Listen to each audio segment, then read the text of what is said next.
this situation with this reign of terror is untenable, because the economy is crashing.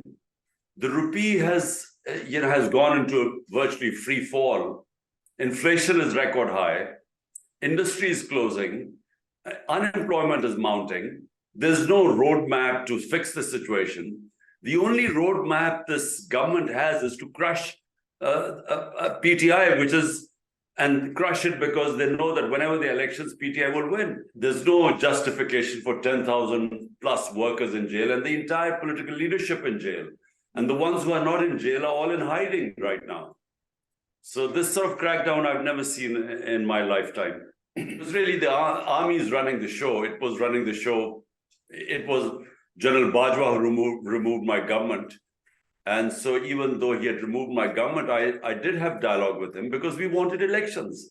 We felt that the only way Pakistan would have a political stability is through elections, and political stability would lead to economic stability because the economy has crashed. The economy has gone into a tailspin now. So therefore, the whole idea was that we should always have dialogue with the main stakeholder, which is the military. We never made the police do the sort of things that are going on right now. They go in the middle of the night and break people's homes. They are bulldozing people's businesses. It's all against the law. I mean, the reason why people came on the street was simply that the head of the largest party is treated like a terrorist. But once I was taken inside, there was no mistreatment after that. But it was just those visuals that sparked off the protests. My point is that without rule of law, Pakistan is not going to survive. The elected prime minister who has the responsibility of running 230 million Pakistanis must have the authority. You can't divide the two. It can't be the responsibility lies with the prime minister, but he doesn't have the authority to impose the rule of law. This is what happened with me last time. I had the responsibility, but the army chief had so if he did not want anything done, I couldn't do it. So if I wanted to bring the powerful under the law, and he didn't, because he, for whatever reasons, he just didn't think corruption was that bad a thing. So I couldn't do anything, and I failed there.